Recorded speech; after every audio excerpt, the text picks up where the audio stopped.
Assalamu alaikum students. I'm Mariam Salim, lecturer of pharmaceutics from King Tas Medical College, Gojra. आज हम लोग जो है वो चैप्टर नंबर 4 का नेक्स्ट हाफ पढ़ेंगे। लास्ट लेक्चर में हम लोगों ने पढ़ा देखा कि जो है वो मुस्लिम साइंटिस्ट जो हैं उनका फार्मेसी की डेवलपमेंट में क्या रोल है। ठीक है, हमने 3 साइंटिस्ट जो है वो डिस्कस किए थे। आज हम स्टार्ट करेंगे साइंटिस्ट नंबर 4 जो कि हैं अबू अली सीना। अब हम इनके बारे में पढ़ेंगे। इनका ये जो है वो जिंदगी का दौरानिया है। ये ईयर्स जो है वो आपने हर साइंटिस्ट से उनके रिलेटेड जो है वो याद करने हैं। ठीक है, वो फिजिशियन थे, केमिस्ट थे और एस्ट्रोनॉमर थे। ठीक है, उन्होंने ना डिफरेंट सब्जेक्ट्स में ना 450 ट्रीटीज लिखी थी। अब ट्रीटीज होती है किसी चीज का सोल्यूशन। ठीक है, मतलब इन मेडिसिन हम ट्रीटीज को एज ए लेते हैं कि किसी भी डिजीज है उसका जो है वो ट्रीटमेंट जो है वो उसको हम ट्रीटी कहते हैं। तो उन्होंने जो है वो डिफरेंट सब्जेक्ट में 450 तकरीबन ट्रीटीज जो है वो लिखी थी, जिनमें से 40 to 50 जो है वो मेडिसिन से रिलेटेड थी। ठीक है, अब उन्होंने एक बुक लिखी थी द कैनन ऑफ मेडिसिन, इस बुक को जो है वो टेक्स्ट बुक ऑफ मेडिसिन के तौर पे जो है वो इस्तेमाल किया गया। मतलब उनकी लिखी हुई बुक इतनी ज्यादा पावरफुल थी कि उनको जो है वो एज ए कोर्स जो है वो बच्चों के निसाब में जो शामिल कर दिया गया। वो उज़्बेकिस्तान में पैदा हुए। ठीक है, मैंने आपको पहले बताया था कि किसी भी साइंटिस्ट का ईयर, उसका वर्क, उसकी डोमेन, और अगर किसी साइंटिस्ट ने जो बुक लिखी है वो तो आपने लाजमन याद करना है उसी साइंटिस्ट से रिलेटेड कि किस साइंटिस्ट ने कौन सी बुक लिखी है। ठीक है, अब उनका वर्क क्या था कि उन्होंने प्रोसीजर ऑफ डायग्नोसिस होता है कि हमने एक चीज है उसकी वजह बयान करनी है कि हमें जो है वो फॉर एग्जांपल फीवर है तो मैं डॉक्टर के पास जाती हूँ, वो डायग्नोसिस करता है।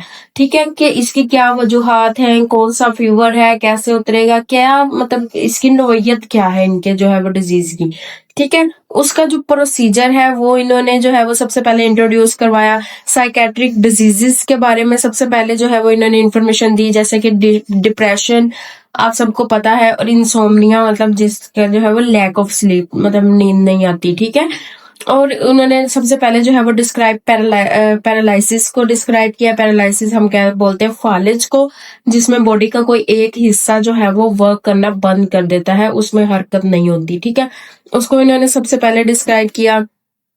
फिर इन्होंने जो है वो क्लिनिकल ट्रायल के जो है वो रिस्क फैक्टर्स बताए। ठीक है, रिस्क फैक्टर क्या होता है कि अगर हम कोई भी क्लिनिकल ट्रायल लगा लेते हैं, जैसे कोई मेडिसिन है उसको हम ह्यूमंस पे टेस्ट क्यों अप्लाई तो हमने ह्यूमंस पे करना, लेकिन हम इन्होंने क्या कि ना रिस्क फैक्टर बताए थे कि हम ह्यूमंस पे उनको टेस्ट इतना ज्यादा नहीं कर सकते, क्योंकि हमें नहीं पता।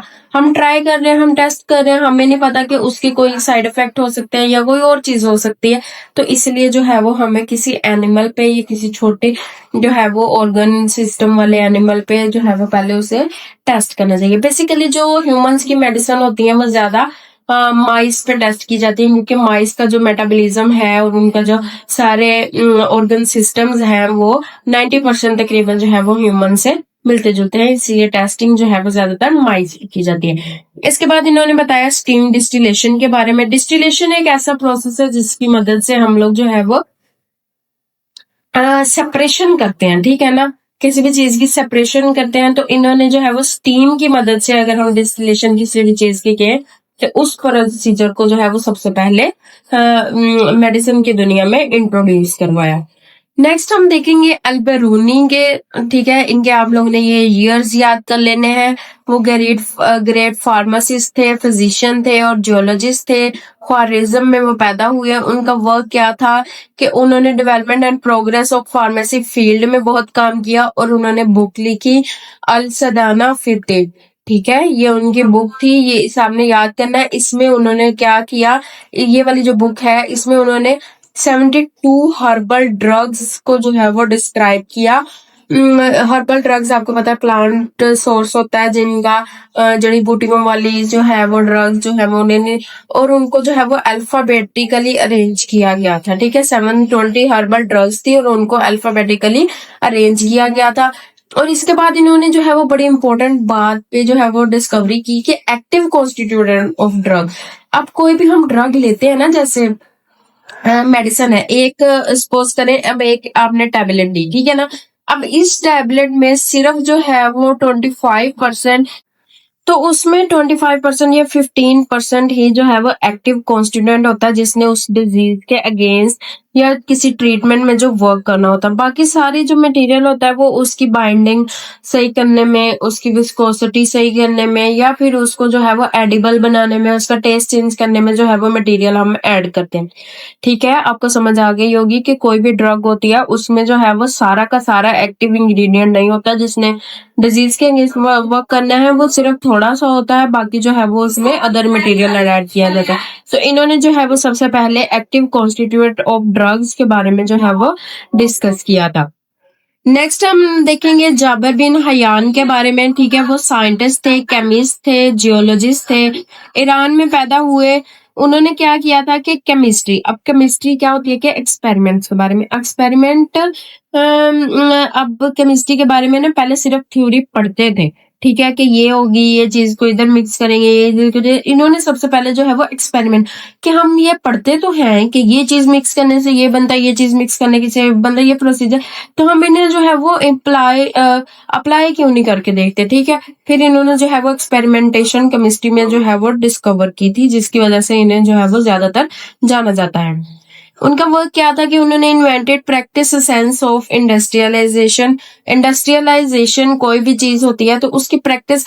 अब इन्होंने सबसे पहले एक्सपेरिमेंटेशन और इंडस्ट्रियलाइजेशन दोनों में यही होता है कि लेबोरेटरी वर्क हो, वहां पे जो है वो लार्ज स्केल पे चीजें बनाई जाएं, फिर उन्हें जो है वो लोगों तक पहुंचाया जाए, उनको यूज किया जाए, सारी चीजें जो है वो की जाए, मतलब किताबों से निकल के जो है वो हम उन चीजों को इस्तेमाल कर पाए।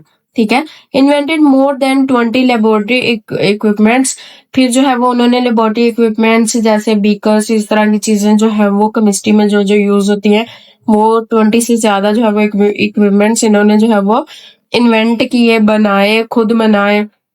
फिर जो है वो इन्होंने डिस्टिलेशन और क्रिस्टलाइजेशन का प्रोसेस जो है वो डिस्क्राइब किया, जो केमिस्ट्री में बहुत ज्यादा यूज होता है। फिर उन्होंने जो है वो एक्सपेरिमेंटेशन और इंडस्ट्रियलाइजेशन में अपने ही बनाए हुए इक्विपमेंट्स को यूज करके कौन कौन से केमिकल डिस्कवर किए, nitric acid, hydrochloric acid, sulphuric acid, acetic acid, oxalic acid, इन सारे एसिड्स की उन्होंने जो है वो कंपोजिशन देखी कि ये किस किस चीज में यूज हो सकते हैं, इनका नुकसान क्या है, इनका फायदा क्या है, इनसे हम क्या क्या काम ले सकते हैं, इनको किस चीज, इनकी केमिकल और फिजिकल प्रॉपर्टीज। ठीक है, फिर इनका जो है वो एक रिनोन वर्क है, वो क्या है कि इन्होंने गोल्ड पे काम किया। ठीक है ना, अब आपको पता होगा कि गोल्ड जो है वो किसी भी लिक्विड में जो है वो मिक्स नहीं होता। फिर इन्होंने ये चीज सबसे पहले बयान की कि एक्वा रिजिया जो है वो एक खास किस्म का पानी होता है, उसमें क्या है कि वो एक वाहिद लिक्विड है जिसमें जो है वो गोल्ड मिक्स हो सकता है, हो जाता है। ठीक है, इसके बाद इन्होंने गोल्ड की प्योरिफिकेशन पे भी काम किया। ठीक है, ये थे हमारे पास मुस्लिम साइंटिस्ट जिन्होंने फार्मेसी की फील्ड में, मतलब मेडिसिन को बनाने में, उनको इम्प्लीमेंट करवाने में और उनके जो है वो उनसे उनके यूज के बारे में जानने में बहुत ज्यादा वर्क किया। हमने यहाँ पे 6 साइंटिस्ट पढ़े, आप लोगों ने यहाँ पे जो है वो इतना ज्यादा कोई कॉन्सेप्ट लड़ाने की जरूरत नहीं है। आप लोगों ने सिर्फ ये काम करना है कि हर साइंटिस्ट के एक स्टोरी बना के याद करना है। ठीक है, वो साइंटिस्ट कब पैदा हुआ, कहाँ पैदा हुआ, उसका काम क्या था, उसकी फेवरेट डोमेन क्या थी। आपको डोमेन पता चल जाए ना, फिर आपको पता लग जाता है इसने किस फील्ड में, किस ब्रांच में जो है वो उसने काम किया। ठीक है, फिर आपने उसके नाम से अकॉर्डिंग उसका जो है वो ईयर, उसका जो है वो डोमेन, उसने अगर बुक लिखी है तो दैट्स वेरी वेरी इंपॉर्टेंट।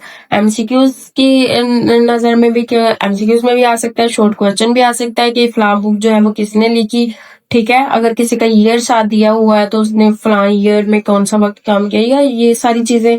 और हर साइंटिस्ट का उसके अकॉर्डिंग जो है वो काम। ठीक है, आपको इस पे नोट भी आ सकता है, 1 से 2 साइंटिस्ट पे जो है वो नोट भी आ सकता है, या फिर आप उसको सिंपली ये भी पूछ सकते हैं कि जाबिर बिन हयान ने क्या काम किया।